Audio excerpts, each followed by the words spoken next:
open your Bibles with me this morning. I told you last week that I was concluding the sermon series with all my heart. I lied. And not really, not intentionally. But this really will be my last message on this subject. Yeah, who said that? Well, we have other folks who will be speaking the next few weeks, but the title of my message this morning is All In. All In. From the outset of doing this series, I have been drawn to a number of ideas that have kind of helped direct me down this path. One of them I shared with you in the first message in this series that I did, that people who are in love do unusual things. As a matter of fact, people who are in love sometimes do extreme and crazy things. Okay, I'm not going to re-preach that message. But that has been a part of what has gripped me about this issue with all my heart. Is that if we love God with all of our heart, what does it move us to do? And what does it change in us and about us? I touched briefly on this idea last week when I was talking about Jesus' words where he says, if your eye offends you, pull it out. And, again, to reaffirm that to you, the idea isn't that you pull your eye out, it's the idea that you start looking at the right stuff. You start watching and focusing on the things that are God's purpose for you. A third area that kind of moved me in this direction is a book that I read and had our staff read called Crazy Love. And some of the stories of people in this book who did what they did because they loved God. You and I might look at them and think, these people are nuts. But it was God's call on their lives. And then the last thing that's caused me to think down this way is the title of my message this morning, which really comes from the title of another book called All In. That's something of a trendy statement right now. Are you all in? It's used in the business world, it's used in much larger settings than in the Christian setting, and yet it's very appropriate for us. All in. In business, it means that you've invested all you have. We hear about people doing that all the time. We hear about people having a vision for a particular business, and they sell all of their assets, or they liquidate all of the equity that they have in their assets so that they can invest that in the business. And the stories of people having done that time and time again as a way of getting their business started they're all over the place. They're very common stories. I'm not telling you this next example because I know from experience, but I know from having read that in poker, when you are all in, you have taken all your chips and they are out on the table. You believe so much in the... Quit laughing at me, will you? Come on. Dave Green is especially enjoying this. You don't want me to play poker with you. I have no poker face. But you believe so much in the hand that you're holding that you will put everything that you have in front of you on that hand. All in. All in. But I want you to think about that with me this morning as it relates to loving God with all of our hearts. With all our hearts. I was about 13 years old, and my brother invited me to work with him in a meat market in Oakdale. A little store called the H&O Market. If you've been around here a while and you know Oakdale, you'll remember the H&O, the Hedrick and Olson supermarket. It was a supermarket, that's what they called it, not by our standards today.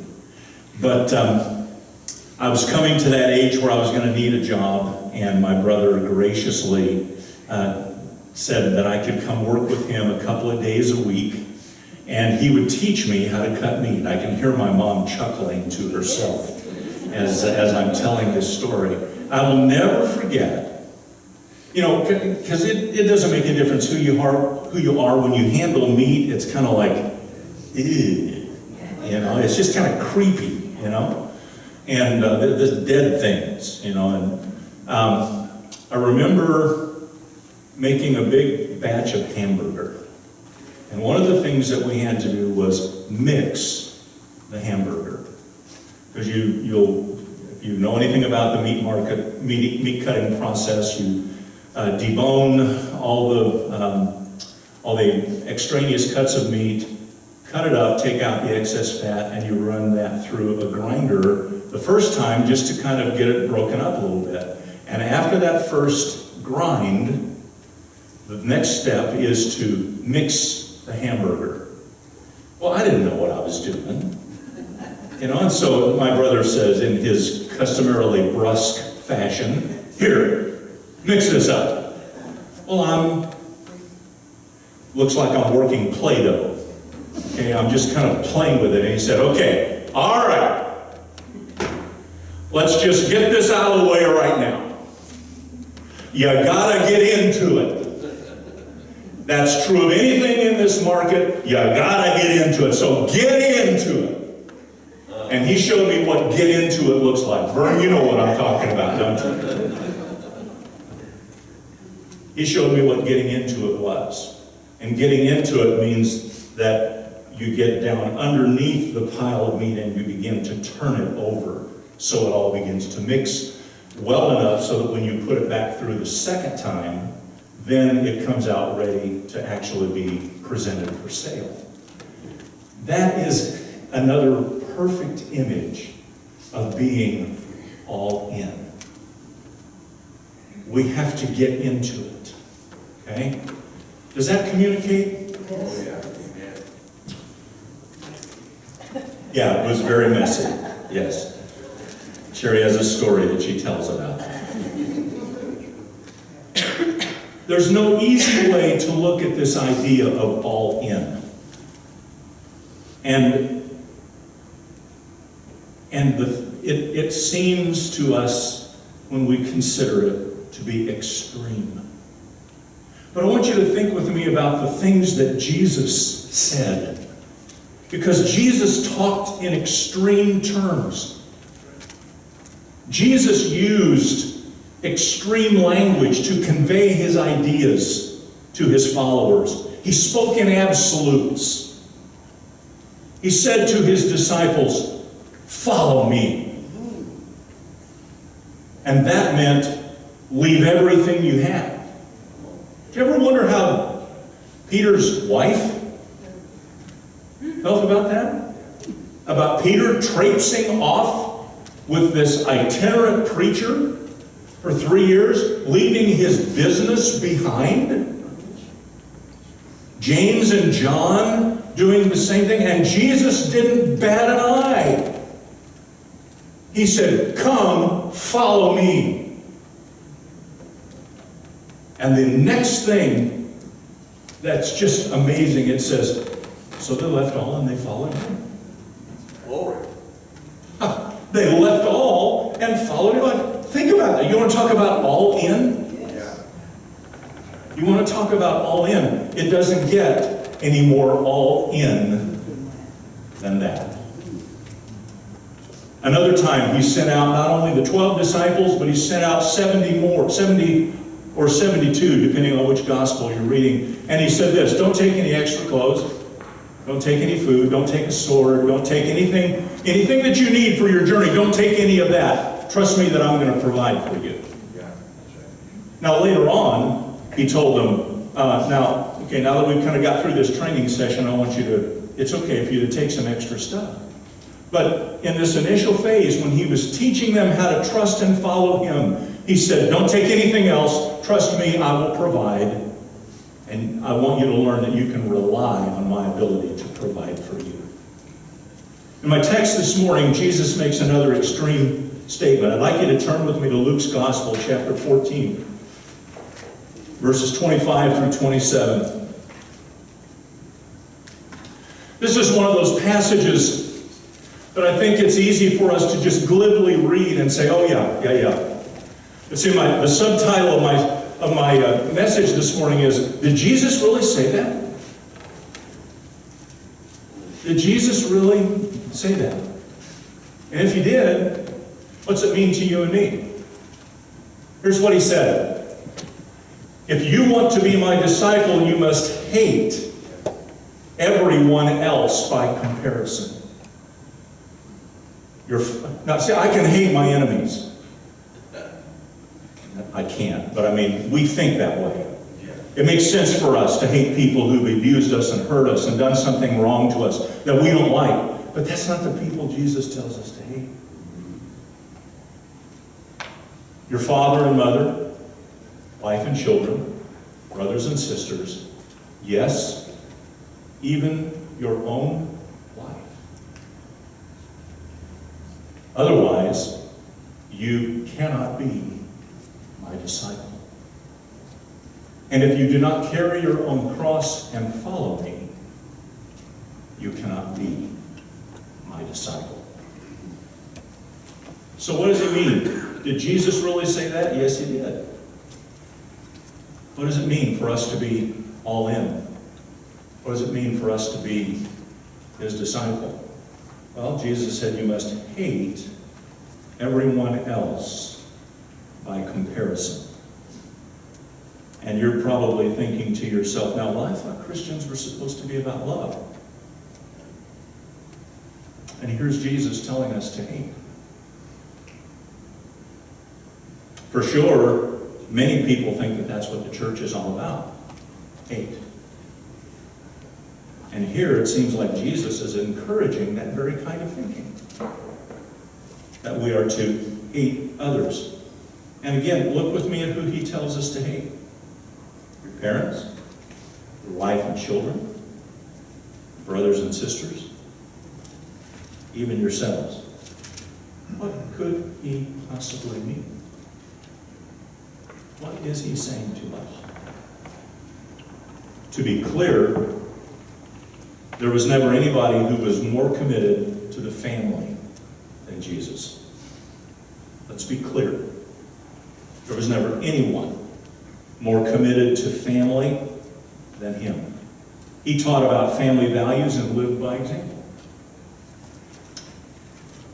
He took care of his mother, Mary. At the foot of the cross, when Mary was standing watching Jesus be executed, Jesus, can you think about this for a second? Here he is, his body is just literally destroyed. And Jesus says to his friend John, take care of my mom. He didn't say it in that kind of way. It was a little more dramatic than that. But basically what he said to John is, John, this is now your mother. Mary, this is now your son. So let's not think for a second that Jesus is against family and family values and fulfilling family responsibility. He was all about that. He affirmed marriage and its sacred relationship. He pointed out to the Pharisees and the scribes, the religious leaders of the day, he pointed out to them the sanctity of marriage and how important marriage was and what marriage was and how divorce should be handled and all those kinds of... Jesus was very much about appropriate recognition for marriage and honor given to marriage. He taught parental responsibility for children. And he taught children the importance of respecting parental authority. I think one of the most powerful verses is where it talks about after Jesus had been separated from Mary and Joseph in Jerusalem, and they went back and found him 3 days later. And it says he went home to them and he was submitted to them, all along knowing that he was their Lord. You think you have trouble submitting to your parents? What if you're God? And you've got to submit to your mom and dad. That's a little different challenge, isn't it? And yet Jesus modeled that. He lived that. And so it wasn't a matter of him not respecting family or marriage or parental values or anything like that. But notice the last person he says for us to hate. He says, hate your very selves. Hate yourself? That could get you 5150 if you hate yourself. Okay? And really, that is one of the ways that happens when you become a danger to yourself. But he tells us to hate ourselves. And I think that one statement alone is what makes us know that it goes, that Jesus' comment about hating goes into a completely different place. For if he's telling us to hate ourselves to the point of harming ourselves, then how could we follow him and be his disciple? It would be impossible for us to do that. So he's got to be saying something else to us. He's got to be talking to us about a different matter than just our normal thought processes about hate and how we go about handling that. We've talked about, in earlier sessions, we've talked about the competing affections as we learn to love God with all of our hearts. But we also have those that are near to us who love us and who want to exert their influence on us. Sometimes it's for selfish reasons, but not always. Sometimes it's for very altruistic reasons. Parents love their kids. Parents want to help their kids. Parents want to see their kids succeed. And parents don't want to see their kids make dumb decisions. But how many of you know that your kids are going to make dumb decisions? They just are. It's part, you made them. You know? It's in the genes.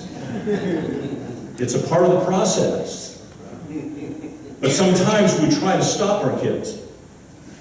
Sometimes we try to be the will of God to them. And Jesus said that it's important for us to realize that there may come a place where there has to be a strong stand that's taken. Sometimes their purposes are in conflict with God's purposes for your life. And to please them would mean that you would not please God. They would never want that. They would never openly campaign for that. But sometimes that can be the result. This really becomes, what Jesus is talking to us here really becomes a matter of whom will you and I love the most? Whom will you and I love the most? Notice what he says here. If you want to be my disciple, you must hate everyone else by comparison. By comparison. He's saying you take each one of those people, each one of those relationships, even yourself, you have to be willing to love Jesus more than you love any of those others. You have to be willing to love Jesus and choose to live for him, to honor him, to serve him more than you will anyone else. I don't know what kind of home you grew up in, but I grew up in a very parentally centric. By that I mean we were taught to love mom and dad. We were taught to listen to them, to honor them. And you may have been brought up in that kind of situation as well. You may not have. But there comes a conflict between what you feel is God's purpose for your life and what someone else feels God's purpose for your life might be. And you are put in the decision of whom do I please? Whom do I love? Whom do I honor?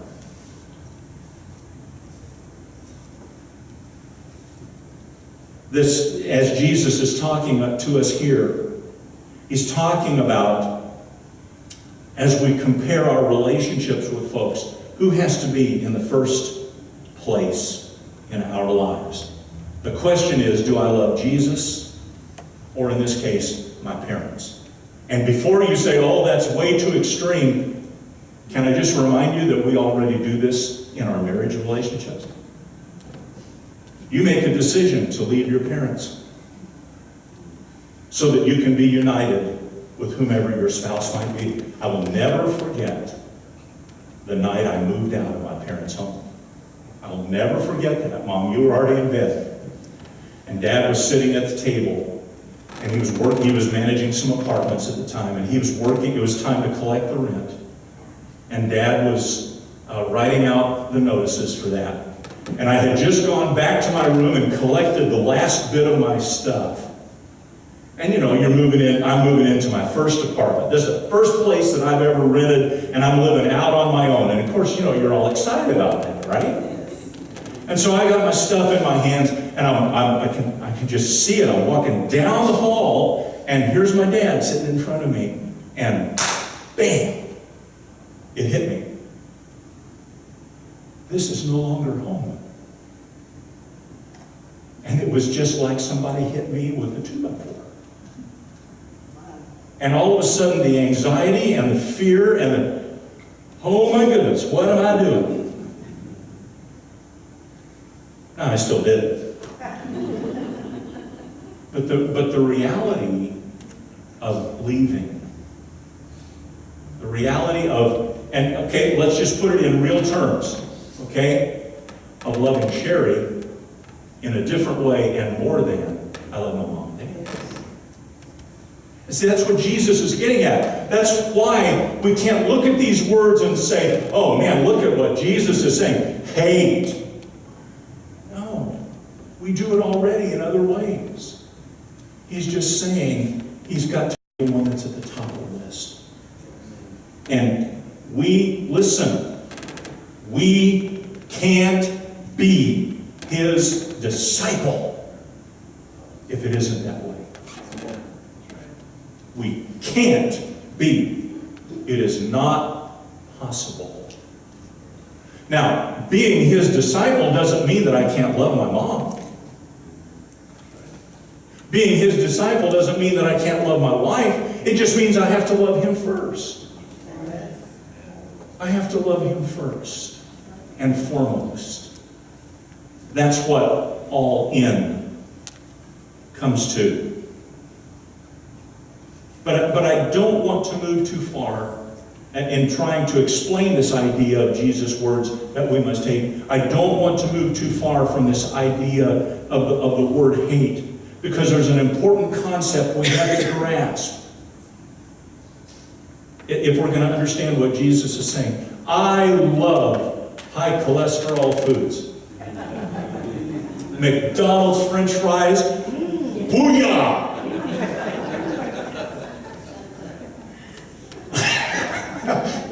But I hate them. I hate them because they're going to kill me. And here's the deal, folks. When we let somebody else rise to the top of our love list, it will kill you spiritually. It will kill you. And that's why Jesus takes such strong language. Because you and I need to understand what's at risk. Because, see, it comes to us so subtly. It comes to us so subtly. And it looks so right, and it sounds so good, and it sounds so appropriate. You ever walked into McDonald's after they've just made fresh French fries?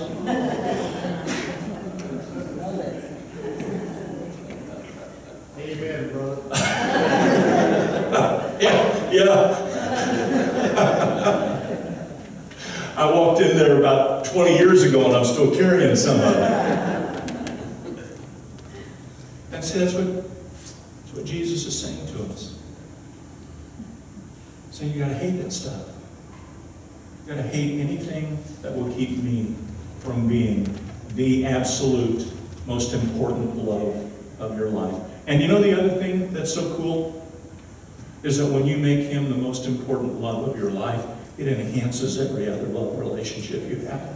Amen. Because I would never have been the husband that I've been to my wife if I hadn't loved Jesus first. Amen. I would have never been the parent to my children if I hadn't loved Jesus first. Okay?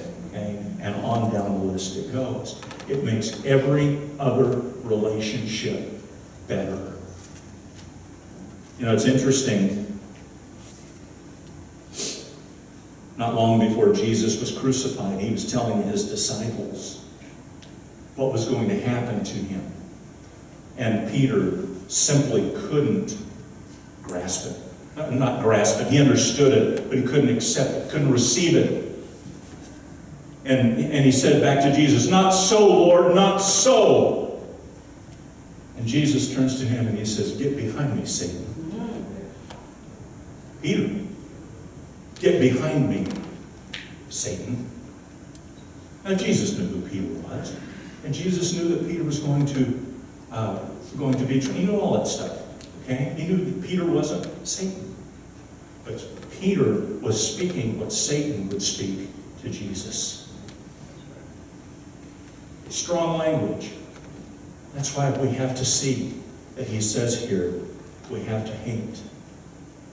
We have to hate anything that will keep Jesus out of the first place in our lives.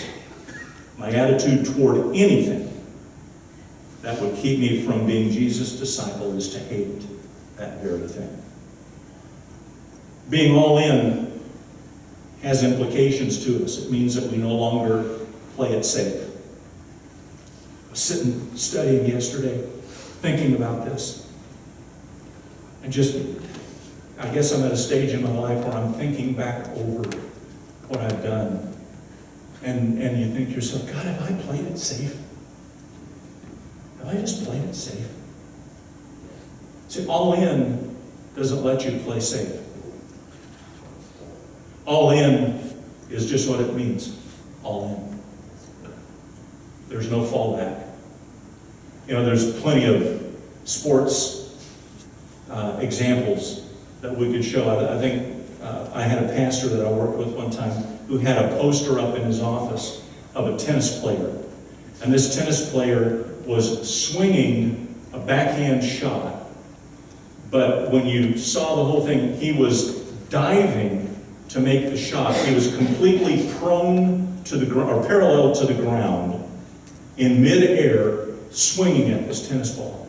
And the caption was, "Be enthusiastic." Or, all in. He was all in. He was all in. And see, that's it. And so there's no more playing it safe. There's no more going for a tie. It's going for the win. Starting a new business. People take risks every day to start a new business. People take risks. We don't often think of it this way, but it is. People take a risk getting married. You have no guarantee your spouse is going to be faithful. You have no guarantee. It's a risk, but we take it every day. Moving to a new city, taking a new job, fulfilling a dream. People take risks all the time. Looking at the lives of the disciples is to look at men and women who took risks. I want to say that again. Looking at the lives of the disciples is looking at men and women who took risks. I'm not trying to glamorize danger. They wouldn't have glamorized it. They wouldn't have romanticized it. There's a matter of fact, a missionary friend of mine said, the glamour value of being a missionary lessens in direct proportion to your distance from home. So there's no glamour in it. But why did these folks take the risks that they did? Because they knew their message was true and they loved God with all their hearts. Why does a mom or a dad jump into a bear cage or a lion cage if their little one falls into it? Because they love the kid. Not because they just want to glibly take risk. It has nothing to do with that. It has everything to do with us saying, you know what, it's so important that people hear the message. It's so important that we touch the lives of people that I'm willing to take a risk to see that it gets done. The risk varies. Not everyone's called to take the same level of risk. It all depends. Jesus talks about taking your cross. We'll talk about that in just a minute.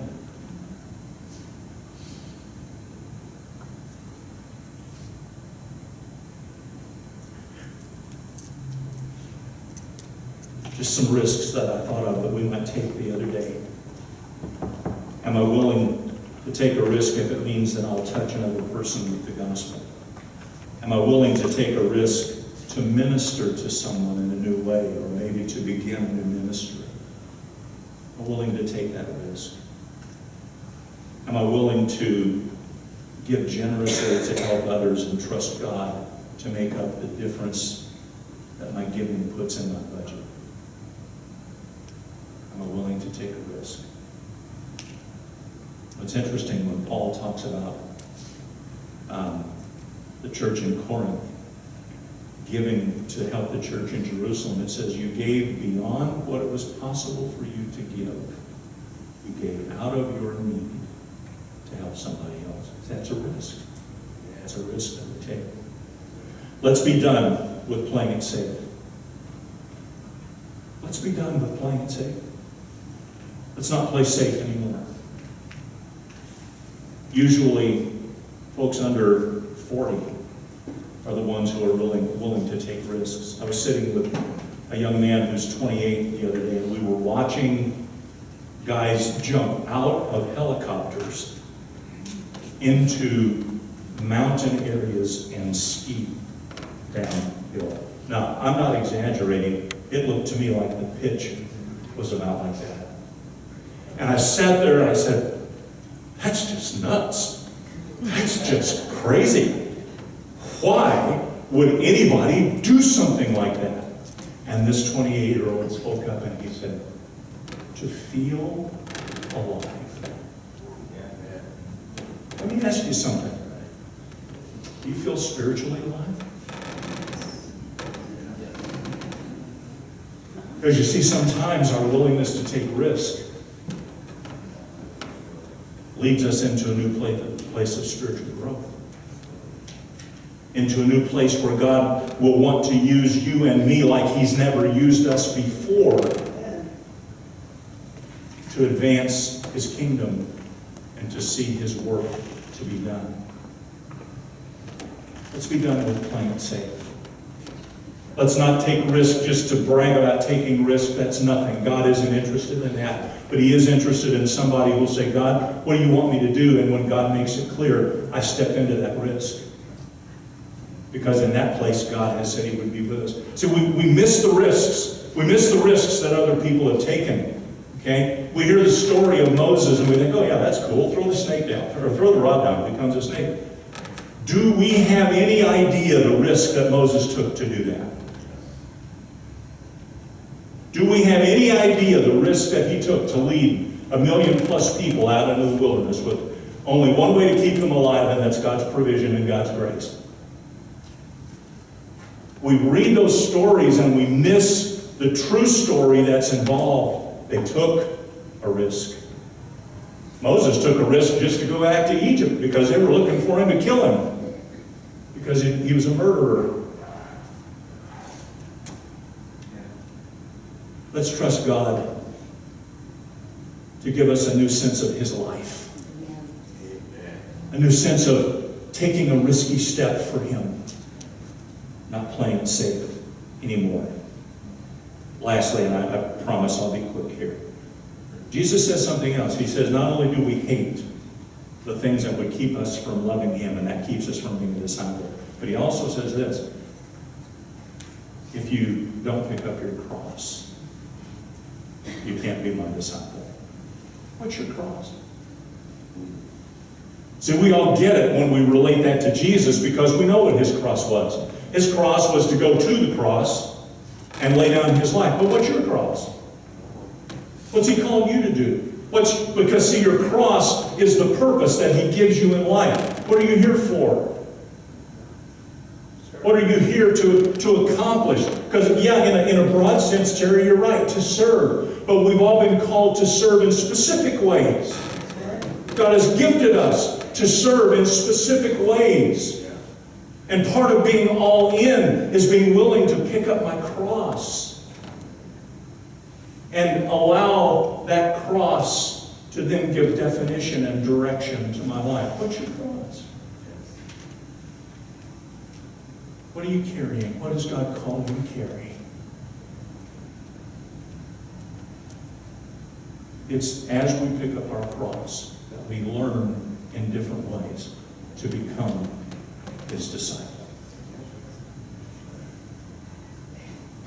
The little song that we sang at the end of worship this morning, Jesus, draw me close, closer, Lord, to you. And it didn't connect with me, didn't click with me. I forgot to mention to you, I led worship today because Gary Arnold is home ill with a cold. And Gary selected the songs. And so I didn't make the connection between the lyrics of this song and what I was talking about until we were singing it this morning. Listen to what it says. Jesus, draw me close, closer, Lord, to you. Let the things of earth fade away. What are the things of earth? The things that would call us to love them more than Jesus. What things need to fade away in our lives so that my love for Jesus can be more concentrated, more consolidated, more focused on Him. What are the things that, are they bad things? No, they're not bad things. Nothing wrong with them in most cases. But it's stuff that keeps us earth-focused and not Jesus-focused. Let the things of earth fade away. Jesus, draw me closer, for I desire to worship and